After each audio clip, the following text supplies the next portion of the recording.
Hello friends, today we are going to discuss last part from the periodic table, that is applications of electronegativity and its measurement scales. So let us start with the first application of the electronegativity. Electronegativity helps us to determine the metallic and non-metallic character of the element. For example, if you want to determine metallic character or non-metallic character, we can concern electronegativity.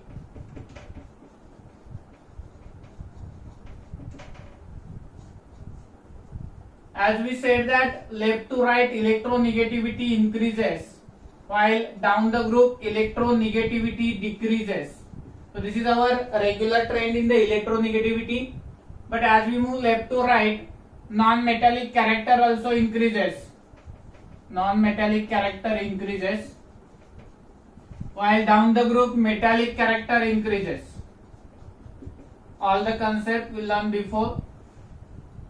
From this we can correlate electronegativity with the metallic and non-metallic character, such as electronegativity is directly proportional to the non-metallic character. Electronegativity non-metallic character सोबत directly proportional येणार, तर metallic character सोबत electronegativity ही inversely proportional character represent करणार. So what we can say regarding the metallic and non-metallic character on the basis of electronegativity, greater the electronegativity of an element, greater will be the non-metallic character, while lesser the electronegativity, we can predict its nature as a metallic. Then what is second application? Second application is in the inorganic nomenclature.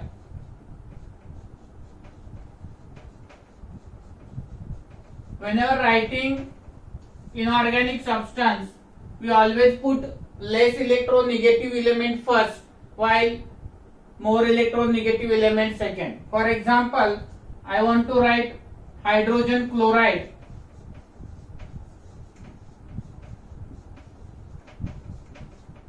So we will write HCl, not ClH. Because hydrogen having electronegativity value 2.1, chlorine having electronegativity value 3. So the element with less electronegativity written first, while element with more electronegativity written second.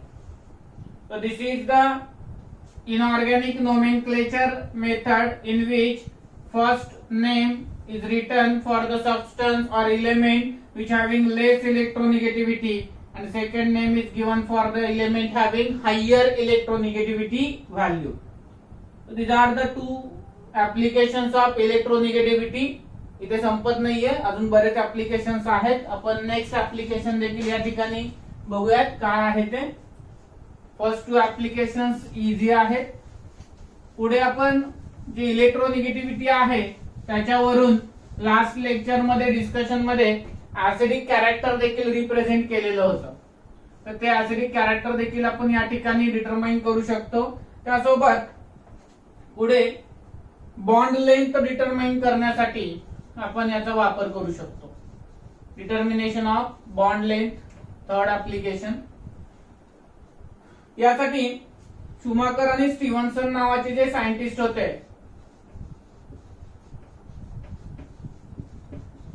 यांनी आपल्याला bond length determination साठी एक formula दिलेला आहे.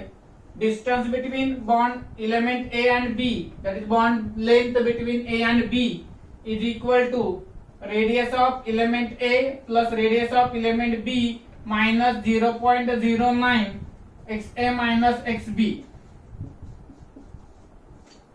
In this formula, DAB is a bond length between A and B. RA is the radius of element A.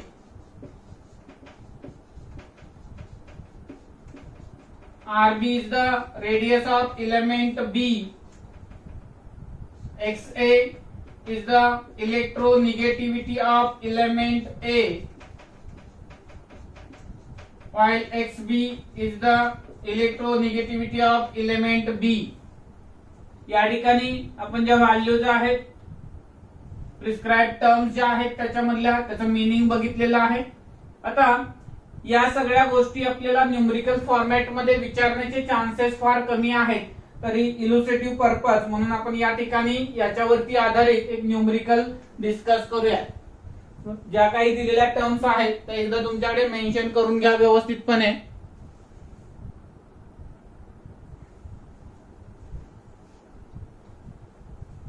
Okay, we'll illustrate one of the example based on this bond length. First example, if bond length of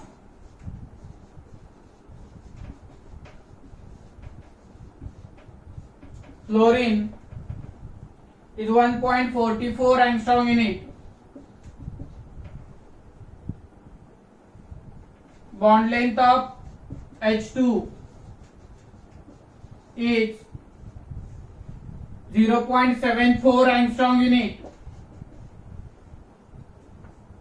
Find out the bond length of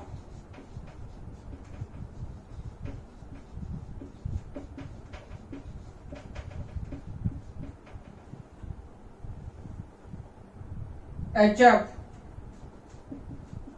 if electronegativity of H and F are 2.1 and 4 respectively.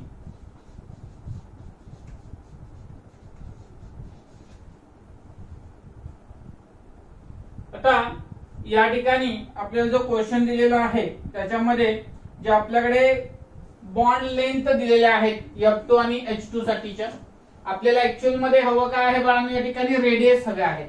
Question मध्ये provide काय केलंय, F2 साठी जी bond length दिलेली आहे म्हणजे F आणि F या दोघांच्या न्यूक्लियस मधला डिस्टन्स दिलेला आहे. आपल्याला ऍक्च्युअली फॉर्म्युला जो आहे तो काय सांगतो बाळांनो, या ठिकाणी रेडियस घ्यायची आहे. म्हणजे आपल्याकडे F2 ची बॉन्ड लेंथ दिली आहे. म्हणजे काय केलंय बघा बाळांनो, हे जे फ्लोरीन ऍटम आहेत दोन, त्या दोन फ्लोरीन ऍटम मधला डिस्टन्स दिलेला आहे, बरोबर का. म्हणजे डिस्टन्स बिटवीन F2 दिलेला आहे. तर आपल्याला याची रेडियस पाहिजे, तर रेडियस काय असणार आहे, आपण सुरुवातीच्या आर्टिकल मध्ये बघितलं, याच्या हाफ डिस्टन्स हे रेडियस असणार आहे. म्हणजे आपल्याला जी बॉन्ड लेंथ प्रोव्हाइड केलेली आहे ती न घेता त्याच्या हाफ व्हॅल्यू घ्यावी लागेल. म्हणजे आपल्याला A ची रेडियस मिळेल, नंतर B ची रेडियस मिळेल.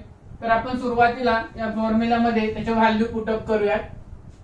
Distance between HF is equal to radius of H plus radius of F minus 0.09 electronegativity of F minus electronegativity. आता इथे एक काळजी काय घ्या बाळांनो, की इथलं उत्तर जे येणार आहे, आन्सर जे येणार आहे ते निगेटिव्ह येणार नाहीये कधीच. तर या ठिकाणी जी व्हॅल्यू तुम्ही घेणार आहात ती लार्ज व्हॅल्यू मधून स्मॉल व्हॅल्यू सबट्रॅक्ट करा. या ठिकाणी इथे ऍडिशन आहे त्यामुळे आधी कोणता एलिमेंट लिहिला नंतर कोणता लिहिला काही फरक पडत नाही. इथे देखील तुम्ही लिहिताना लिहा, H लिहा, F लिहा, परंतु जे आन्सर येणार आहे तुमचं हे इलेक्ट्रोनेगेटिव्हिटीचं पॉझिटिव्ह येणार आहे. बिकॉज इलेक्ट्रोनेगेटिव्हिटीचा डिफरन्स किंवा इलेक्ट्रोनेगेटिव्हिटी ही निगेटिव्ह टर्म येत नाही. Distance between HF is equal to radius of H काय येणार बाळांनो रे, याच्या हाफ डिस्टन्स 0.74/2. किंवा आपण याला F मानूयात, याला H मानूयात, तर तुमचा जो काही इथे गोंधळ होणार होता तो होणार नाहीये. जो लार्ज आहे तो आपण आधी घेतला. फ्लोरीन जो आहे त्याची बॉन्ड लेंथ दिलेली आहे 1.44 डिवायडेड बाय 2, याचं 0.74/2 का करतोय कळलं का रे सगळ्यांना. का केलं आपण 2, आपण रेडियस विचारली आहे, दिलंय काय बॉन्ड लेंथ दिली आहे. तो मायनस 0.09, फ्लोरीनचे किती दिली इलेक्ट्रोनेगेटिव्हिटी 4, हायड्रोजनची 2.1. सो या ठिकाणी आन्सर आपण जर सोडवलं तर हे 0.72 प्लस हे 0.37 minus 0.09. This will come around 1.9. After solving, you will get the answer equal to 0.919 angstrom unit. 0.919 angstrom unit. तर या ठिकाणी अशा पद्धतीने आपण इलेक्ट्रोनिगेटिव्हिटीचा वापर करून बॉन्ड लेंथ सुद्धा डिटरमाइन करू शकतो. So this is third application of electronegativity in the determination of the bond length on the basis of Schumacher-Stevenson formula. That formula is given as a distance between two bonds that is two element A and B is equal to काय येणार बाळांनो, radius of A plus radius of B minus 0.09 into bracket XA minus XB. So on the basis of this we can detect bond length of molecule. Then fourth bond energy detect करायची आपल्याला. तर ही bond energy आणि electronegativity यांच्यामध्ये काय relation आहे?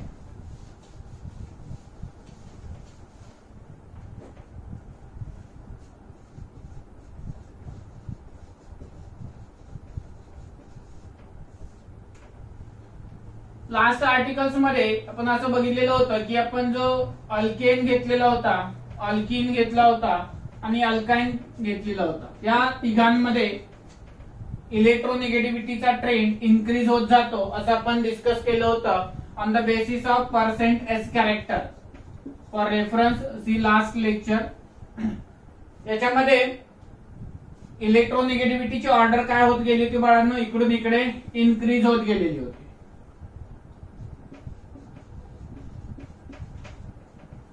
So as electron negativity increases, bond strength काय होत गेली रे, इथे सिंगल बॉन्ड आहे, इथे डबल बॉन्ड आहे, इथे ट्रिपल बॉन्ड आहे.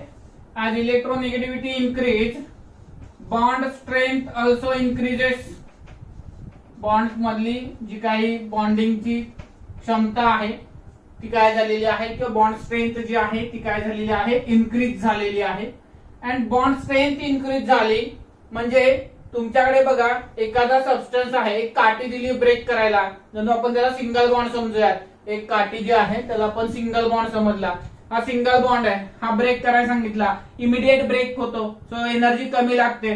मी म्हणलं हा डबल बॉन्ड आहे, आता हे दोन ब्रेक करा, अजून जास्त एनर्जी लागेल. आता मी म्हणलं हा ट्रिपल बॉन्ड आहे, बरोबर का, या ठिकाणी हा ब्रेक करायचा आहे, अजून जास्त एनर्जी लागेल. म्हणजे बॉन्ड स्ट्रेंथ वाढली तर बॉन्ड एनर्जी काय होणार बाळांनो, त्याला ब्रेक करायला लागणारी बॉन्ड एनर्जी देखील इन्क्रीज होणार. म्हणजे या ठिकाणी electronegativity increases, bond strength increases, therefore bond energy also increases.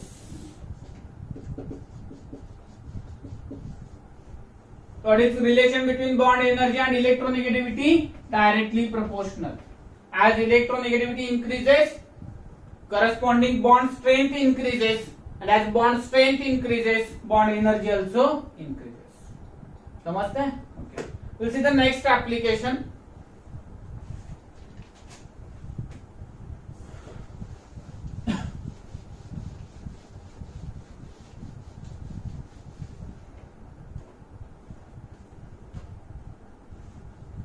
Acidic and basic strength.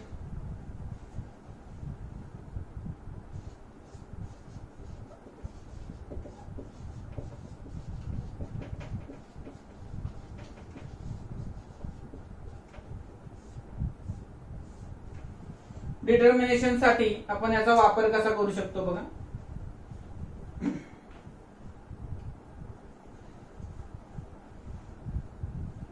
G stability असते मॉलिक्युलची ही डायरेक्टली प्रोपोर्शनल असते कुणाशी, बॉन्ड एनर्जीशी. म्हणजे जर एखादा बॉन्ड ब्रेक करण्यासाठी लागणारी एनर्जी जास्त असेल तर तो बॉन्ड सहजासहजी ब्रेक होणार नाही. म्हणजे त्या बॉन्डची स्टॅबिलिटी काय आहे किंवा त्या मॉलिक्युलची स्टॅबिलिटी काय आहे बाळांनो, जास्त आहे.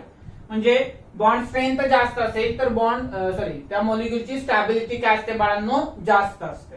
So stability is directly proportional to the bond energy. Order of stability of hydrohalides. Order of stability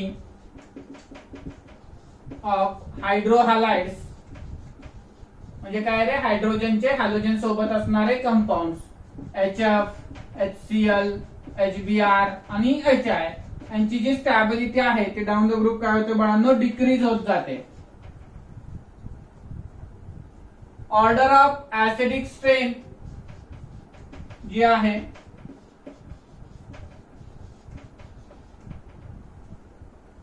ती मात्र डाऊन द ग्रुप काय होत जाते, इन्क्रीज होत जाते.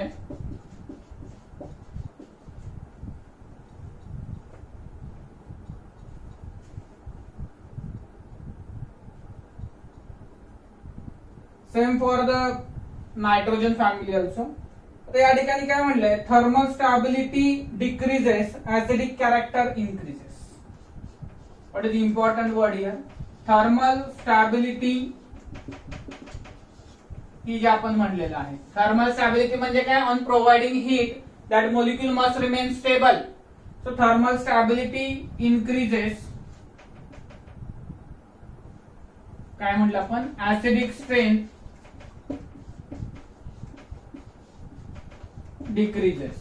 इथे बघा थर्मल स्टॅबिलिटी HF ची जास्त आहे तर त्याची ऍसिडिक स्ट्रेंथ सगळ्यात कमी आहे.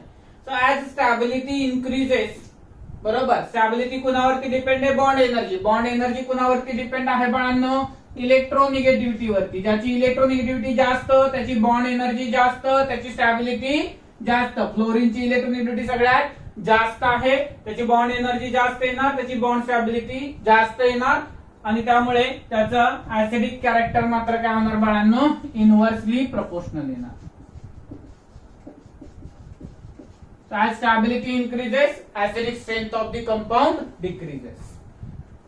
We'll see about the nature of hydroxides. याच्यामध्ये आपण पहिला जो ऍसिडिक आणि बेसिक स्ट्रेंथ हे ऍप्लिकेशन आहे, त्याच्यामध्ये आपण पहिला पॉइंट बघितला बाळांनो, nature of hydrides. Nature of hydrides, हायड्राइडचं नेचर कसं येईल, ऍसिडिक स्ट्रेंथ त्याची कशा पद्धतीने व्हॅरी होईल, हा कन्सेप्ट आपण या ठिकाणी स्टडी केला. सेकंड कन्सेप्ट जो आहे तो आपण बघणार आहे नेचर ऑफ हायड्रॉक्साइड्स. हायड्राइड्स मीन्स व्हॉट बाळांनो, हायड्रोजन सोबतचे कंपाऊंड. कुठल्याही इलेमेंटचा हायड्रोजन सोबतचं जे कंपाऊंड आहे त्याला आपण काय म्हणतो, हायड्राइड असं म्हणतो. आणि हे जे हायड्राइड आहे त्याची स्टॅबिलिटी डिपेंड असते बॉन्ड एनर्जी वरती, बॉन्ड एनर्जी डिपेंड असते इलेक्ट्रोनिगेटिव्हिटी वरती. इलेक्ट्रोनिगेटिव्हिटी वाढली, बॉन्ड एनर्जी वाढते, स्टॅबिलिटी वाढते, परंतु त्याची ऍसिडिक स्ट्रेंथ मात्र काय होते, डिक्रीज होते. So we can conclude that electronegativity is inversely proportional to the acidic character of hydrides, not for particular element. For particular element काय होतं बाळांनो, त्याचा acidic character इलेक्ट्रोनिगेटिव्हिटी सोबत वाढतं, परंतु फॉर हायड्राइड्स इलेक्ट्रोनिगेटिव्हिटी वाढली तर काय होतं, acidic character कमी होतं. Particular element electronegativity increases, acidic nature increases. ठीक आहे. आणि जर हायड्राइड्स घेतले तर हायड्राइड मध्ये मात्र विरुद्ध ट्रेंड फॉलो होतो, इलेक्ट्रोनिगेटिव्हिटी वाढली तर त्याचा ऍसिडिक कॅरेक्टर कमी होतं. Keep in mind, not about the element, for the हायड्राइड्स.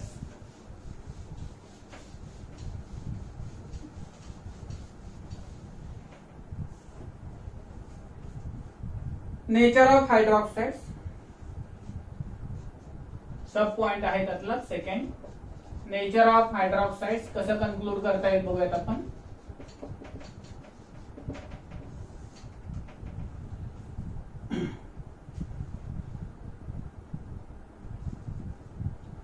As per scientist Gallis,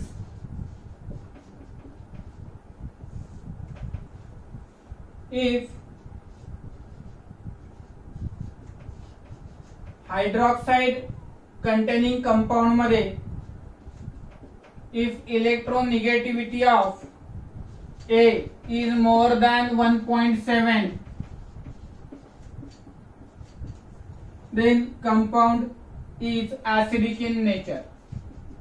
And compound is acidic in nature. If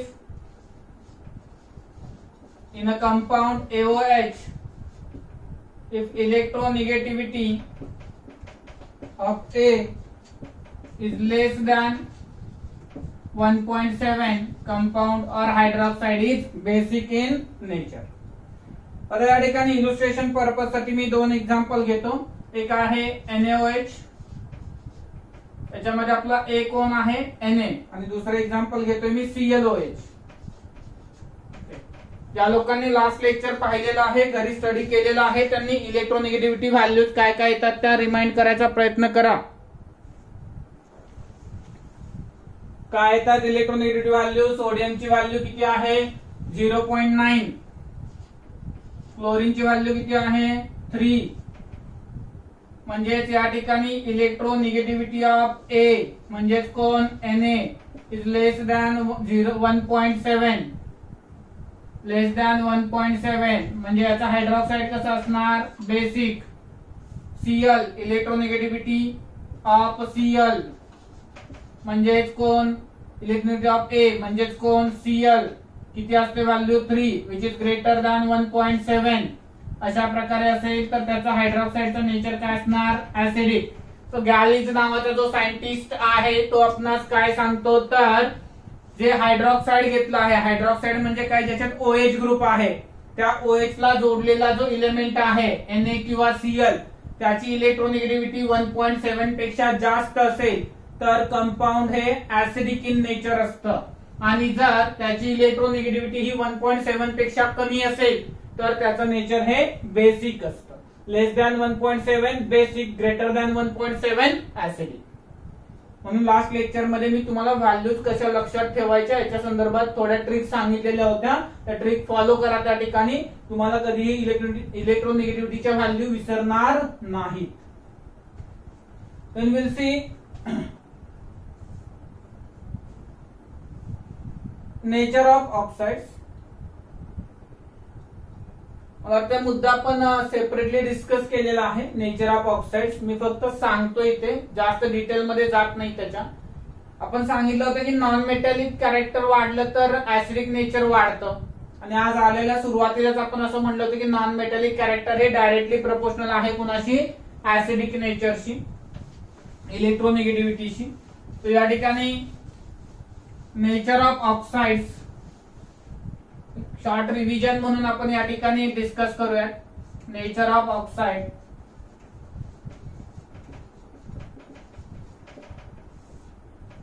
as electronegativity increases non-metallic character increases and as non-metallic character increases its acidic nature also increases.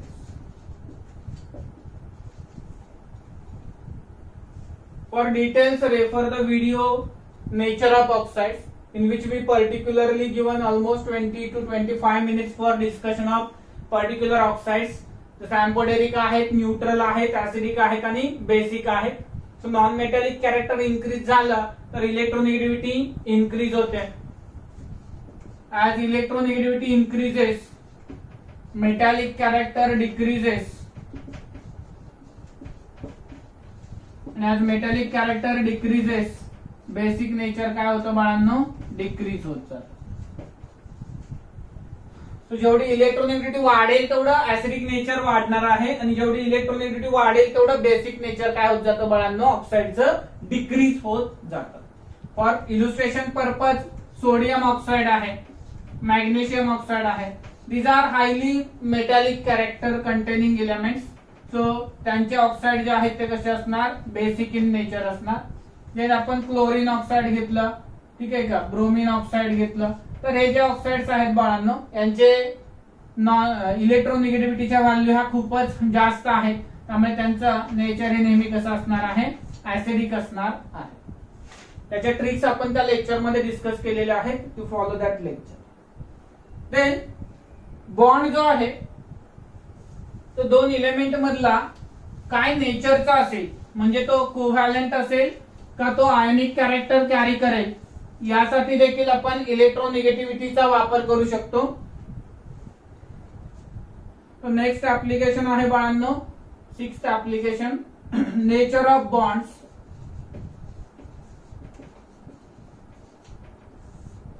Suppose A आणि B या दोन compound मध्ये bond आहे आणि या दोघांमधला electronegativity difference हा 1.7 पेक्षा जास्त आला तर बॉन्ड मध्ये आयोनिक कॅरेक्टर हे ग्रेटर दॅन 50% येतं. If electronegativity difference is less than 1.7 then त्याच्यामध्ये कोव्हॅलंट कॅरेक्टर जे आहे ते इन्क्रीज होतं. कोव्हॅलंट कॅरेक्टर ग्रेटर दॅन 50% येतं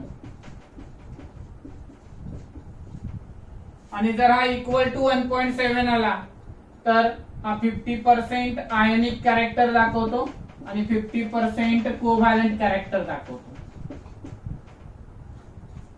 या ठिकाणी इलेक्ट्रोनेगेटिव्ह डिफरन्स ग्रेटर दॅन 1.7 आला तर बॉन्ड हा मॅक्झिमम आयोनिक कॅरेक्टर दाखवतो. जर लेस दॅन 1.7 आला तर तो मॅक्झिमम कोव्हॅलंट कॅरेक्टर दाखवतो. इक्वल टू 1.7 आला तर त्या ठिकाणी बाळांनो आपल्याला बॉन्ड हा पार्टली कोव्हॅलंट पार्टली आयोनिक आहे असं सांगता येतं. आता याच्यावरती पुन्हा एकदा सायंटिस्ट हॅनी आणि स्मिथ, ठीक आहे का, यांनी आपल्याला एक फॉर्म्युला दिलेला आहे for determination of percent ionic character. ते given as formula 16 into bracket XA minus XB plus 3.5 into bracket XA minus XB bracket square. तर या ठिकाणी पुन्हा XA आणि XB काय असणार आहेत बाळांनो, electronegativities of element A and B. आपण एक एक्झाम्पल पुन्हा इलुस्ट्रेट करूया. या ठिकाणी समजा आपल्याला माहित असणारा कंपाऊंड घेऊयात आपण या ठिकाणी, जसं की HCl घेऊयात आपण. हा, याला एक एक्सेप्शन आहे बाळांनो आणि हेच आपण लक्षात ठेवणं गरजेचं आहे. कोणतं एक्सेप्शन आहे? HF. हायड्रोजनची इलेक्ट्रोनेगेटिव्हिटी 2.1, फ्लोरीनची 4, सो डिफरन्स कम 1.9. सो हा कोणता बॉन्ड असणं अपेक्षित आहे बाळांनो या ठिकाणी? 1.7 पेक्षा जास्त येतोय म्हणजे आयोनिक कॅरेक्टरचा मॅक्झिमम असणं अपेक्षित आहे, परंतु it shows maximum covalent character. So we cannot calculate by formula because exception जे काही व्हॅल्यू कॅल्क्युलेशन मधून त्याच्या मिळालेली आहे ती असं दर्शवते की याच्याकडे कोव्हॅलंट कॅरेक्टर मॅक्झिमम आहे आणि म्हणून आपण या ठिकाणी HF जो आहे मॉलिक्यूल त्याला एक्सेप्शनल ट्रेंड मध्ये कन्सिडर करणार आहे. आणि एक्सेप्शनल ट्रेंड मध्ये कन्सिडर करत असताना त्या ठिकाणी नेहमी लक्षात ठेवा की जेव्हा एक्सेप्शन सांगितलं जाईल ते एक्सेप्शन बाळांनो हे एक्झाम ओरिएंटेड क्वेश्चन साठी पूरक असतं, त्यामुळे त्या क्वेश्चन वरती नेहमी फोकस करायचा प्रयत्न करा. आता या ठिकाणी आपण HCl साठी बघूयात. H ची इलेक्ट्रोनेगेटिव्हिटी आहे बाळांनो 2.1 आणि Cl ची आहे 3. So 3 minus 2.1 plus 3.5 into 3 minus 2.1 bracket square. तर या ठिकाणी आपण हे सोडवलं तर 16 हे आलं 0.9, ठीक आहे, प्लस या ठिकाणी हा 3.5 into 0.9 चा स्क्वेअर, ठीक आहे. बाळांनो सॉल्व करा. या ठिकाणी जी काही व्हॅल्यू मिळेल तुम्हाला ती त्याचं पर्सेंटेज आयोनिक कॅरेक्टरची मिळेल.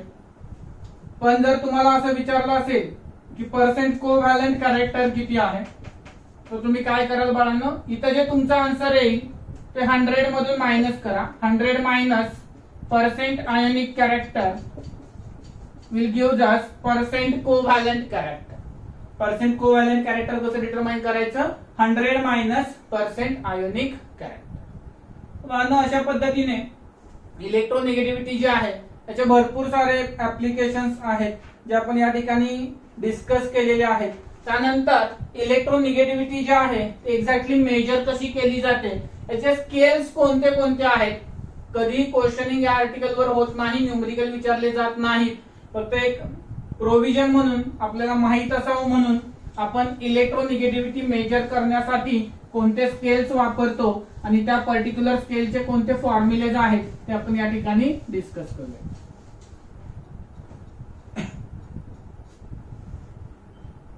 त्यासाठी बाळांनो म्युलिकन स्केल,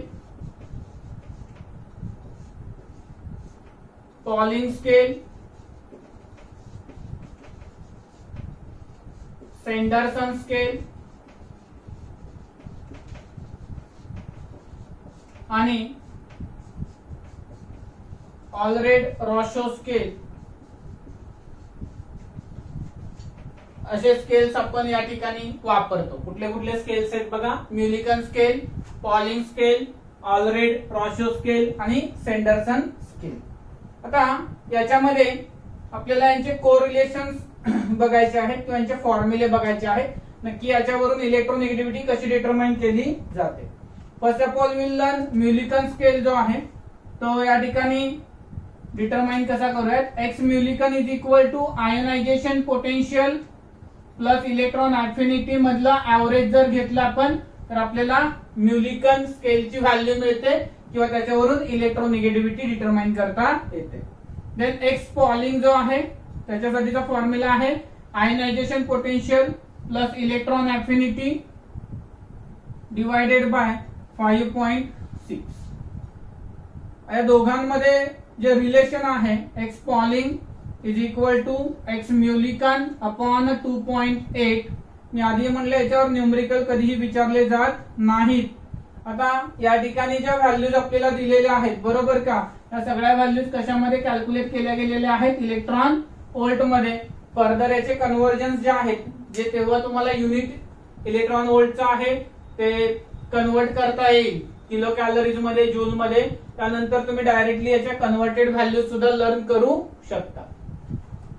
तर या ठिकाणी आपल्याला हे डिफरंट स्केल्स दिलेले आहेत, ज्या स्केलचा वापर करून काय केलं जातं बाळांनो, त्या ठिकाणी इलेक्ट्रोनिगेटिव्हिटी जी आहे ती डिटरमाइन केली जाते. आता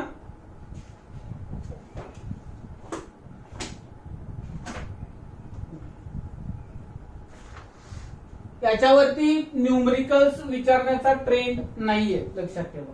फक्त तुम्हाला एक सिंपल कन्व्हर्जन म्हणून त्याचा फॉर्म्युला कधी रेअर एखाद्या ऑप्शन मध्ये विचारला गेला तर विचारला जाईल, because it is not in the syllabus. So not to worry regarding the numericals on the basis of electronegativity.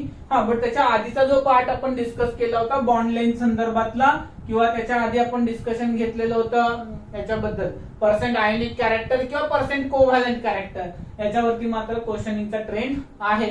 So next lecture मध्ये आपण regarding the electronegativity questions discuss करूयात. त्यानंतर आपला पिरियडिक टेबल हा टॉपिक संपेल.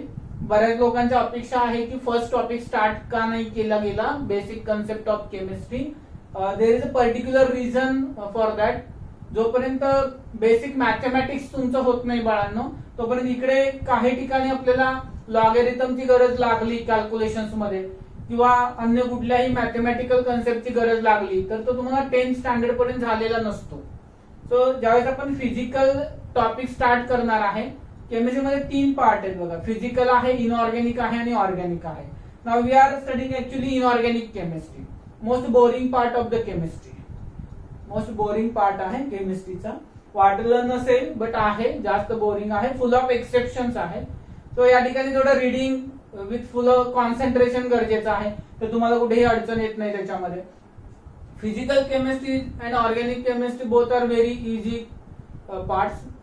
फिजिकल मध्ये numerical oriented आहे, organic मध्ये रिएक्शन्स ओरिएंटेड आहे. परंतु या ठिकाणी मात्र थोडस आपल्याला व्यवस्थित पेशन्सनं जावं लागतं, थोडं कॉन्सन्ट्रेशन स्टडी करावा लागतो. आणि हा टॉपिक घेण्यामागचा उद्देश हा होता की 10th मध्ये कुठेतरी तुम्हाला पिरियडिक टेबलचा कन्सर्न आहे, तर असं वाटायला नको की अरे आपण काहीतरी जगापेक्षा वेगळंच एकदम स्टार्ट केलंय शिकायला. त्यामुळे सुरुवातीला तुम्हाला घेत असताना मी तो टॉपिक चॉईस केला जो तुम्हाला इनिशियली आहे, 10th मध्ये झालेला आहे थोडंफार याचं basic. Then secondly will move to particular basic topic of physical chemistry. जो जसं आपण इनऑर्गॅनिकचा घेतलेला आहे तसंच फिजिकल केमिस्ट्रीचा बेसिक लेसन येतो आपला मोल कॉन्सेप्ट, जो तुम्ही some basic concept of chemistry असं म्हणता. आणि मग तिकडे ऑर्गॅनिक साठी तुम्हाला दुसरे सर आहेत जेपी सर म्हणून, ते तुमचा ऑर्गॅनिक केमिस्ट्रीचा पार्ट स्टार्ट करतील साइड बाय साइड. मी इकडे तुमचा जो फिजिकल आणि इनऑर्गॅनिकचा पार्ट आहे त्याचे बेसिक्स आपण सुरुवातीला घेऊयात, कारण या बेसिक जर आपले चांगले झाले तरच आपण पुढे कोणताही पार्ट कसाही पद्धतीने आला पेपरमध्ये किंवा आपल्याकडे आर्टिकल आले कोणतेही तर ते इझिली अंडरस्टँड करू शकतो. ठीक आहे, तर भेटूया आपण नेक्स्ट लेक्चर मध्ये with the MCQs based on the electronegativity. काळजी घ्या, घरीच राहा, stay home, stay safe. Thank you.